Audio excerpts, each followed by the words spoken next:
السلام علیکم ورحمۃ اللہ وبرکاتہ۔ ناظرین، آج کا ہمارا موضوع ہے کہ انسان سے پیشاب کے قطرے نکلتے ہیں تو اس کا کیا حکم ہے اور انسان کو کیا کرنا چاہیے۔ میرے بھائیو، انسان پہ مختلف قسم کی بیماریاں آتی ہیں، ان میں سے ایک بیماری یہ پیشاب کے قطرے ہیں، جس کو عربی زبان میں سلسل بول کہتے ہیں۔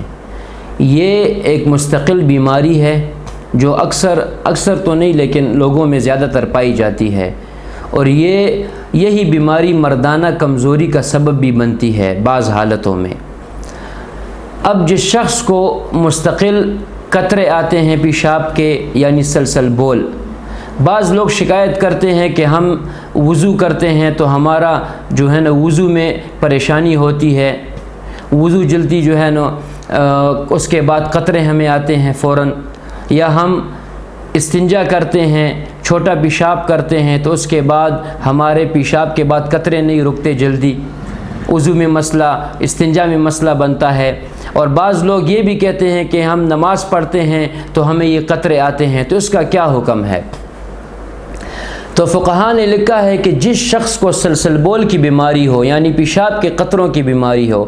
ایک تو بیماری کے علاوہ جو قطرے ہیں، تو اگر وہ قطرہ آپ کو بالفرض وہ مستقل نہیں ہوتے، وہ ایک قطرہ آ جاتا ہے انسان کو، اگر وہ آ گیا تو اس سے آپ کا وضو بھی ٹوٹے گا، اس سے آپ کو کپڑا بھی دھونا پڑے گا، شلوار بھی دھونا پڑے گی، اور آپ کو نماز بھی دوبارہ پڑھنی پڑے گی۔ اگر یہ سلسل بول کے جو قطرے ہیں یہ انسان کو یہ ایسے ہوتے ہیں کہ بعض دفعہ 1 منٹ بعد قطرہ آتا ہے، بعض مرتبہ آدھے منٹ، 10 سیکنڈ، 5 سیکنڈ بعد، بعض 1 منٹ بعد، 2 منٹ بعد، 5 منٹ بعد تک بھی آ سکتے ہیں۔ تو جو سلسل بول کی بیماری ہو، ان میں فقہاء نے لکھا ہے کہ جب آپ وضو کر لیں، آپ نے استنجا بھی کر لیا، وضو بھی کر لیا، وضو کے بعد یا وضو کے دوران آپ کو قطرے آتے ہیں تو اس سے آپ کے وضو پہ کوئی فرق نہیں پڑتا، آپ کا وضو بالکل ٹھیک ہے۔ وضو کے بعد فرض نماز ہے، نفل نماز ہے، سنت ہیں، وتر ہیں، وہ آپ نے ادا کر لیے، قطرے آپ کو پیشاب کے قطرے آ رہے ہیں، آپ کا وضو بھی خراب نہیں ہوتا، آپ کے کپڑے بھی خراب نہیں ہوتے، آپ کی نماز بھی خراب نہیں ہوتی، کیونکہ یہ عذر ہے، مجبوری ہے، اس کے بغیر کوئی چارہ کار ہی نہیں ہے۔ تو اس وجہ سے اس قطروں کی وجہ سے نماز پہ کچھ فرق نہیں پڑتا، لیکن اتنا مسئلہ یاد رکھیں کہ جس شخص کو سلسل بول کی بیماری ہو، یا اس کے علاوہ نکسیر کی بیماری ہو جو ناک سے خون کے قطرے آتے ہیں، یہ بیماری ہو، یا ہوا کی بیماری ہو کہ انسان سے ہوا تھوڑی دیر بعد ہوا خارج ہوتی ہے، یہ تمام معذور ہیں لوگ۔ تو ان کے بارے میں یہ حکم ہے کہ ایک نماز کے وقت کے لیے جب انہوں نے وضو کر لیا اور نماز کا وقت ختم ہو گیا تو نماز کے وقت کے ختم ہونے کے ساتھ ہی ان کا وضو بھی ٹوٹ جائے گا، خود بخود ٹوٹ جائے گا۔ دوسری نماز کے لیے انہیں دوبارہ وضو کرنا پڑے گا۔ مثال کے طور پر ظہر کی نماز ہے،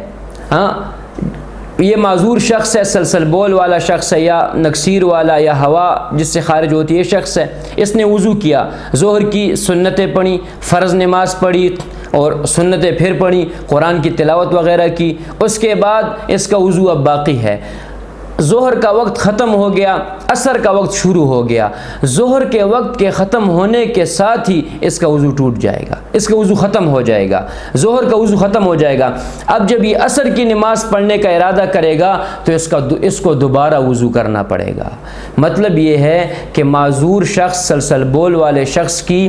ایک وضو پہ صرف ایک نماز ہوتی ہے، ایک وقت کی نماز ہوتی ہے، ایک وقت سے زیادہ نمازیں، 2 نمازیں یا 3 نمازیں یہ ایک وضو میں نہیں پڑھ سکتا، تو اس کو ہر نماز کے لیے دوبارہ وضو کرنا پڑے گا۔ اور اگر ایسے ہی قطرہ چلا جائے تو اس کا میں نے آپ کو بتا دیا کہ اس کے لیے پھر آپ کو کپڑے دھونا پڑیں گے۔ اور سلسل بول والا جو شخص ہے جس کو پیشاب کے قطرے آتے ہیں، جب نماز کا وقت ختم ہو گیا تو وضو بھی دوبارہ کرنا پڑے گا، اور اس کی جو شلوار گندی ہو گئی ہے جس پہ پیشاب کے قطرے گرے ہیں تو وہ جگہ بھی اس کو دوبارہ دھونا پڑے گی۔ تو بس صرف اس کے لیے یہ مسئلہ ہے کہ اس کو ہر نماز کے لیے دوبارہ وضو کرنا پڑے گا۔ یہ بعض لوگ یہ اپنے لیے ایک عذر بنا لیتے ہیں، ایک بہانہ بنا لیتے ہیں کہ جی میرے کپڑے گندے ہیں، میں نماز نہیں پڑھ سکتا، میرا یہ پیشاب کے قطرے آنے کا مسئلہ، یہ نماز نہیں پڑھ سکتا۔ تو یہ کوئی مسئلہ نہیں ہے، یہ کوئی عذر نہیں ہے۔ قیامت کے دن یہ عذر نہیں چلے گا میرے بھائیوں کہ مجھے تو یہ مسئلہ تھا، یہ مسئلہ تھا، میں نہیں۔ اللہ رب العزت اور اس کے پیارے نبی صلی اللہ علیہ وسلم نے ہمیں تمام مسائل کا حل بتا دیا ہے، جو علماء وقتاً فوقتاً بیان کرتے ہیں۔ تو آپ اس پہ عمل کریں، انشاءاللہ کسی نماز میں آپ کو کوئی مسئلہ نہیں ہوگا، اور نماز چھوٹے چھوٹے عذروں پہ نہ چھوڑیں۔ جزاک اللہ، شکریہ۔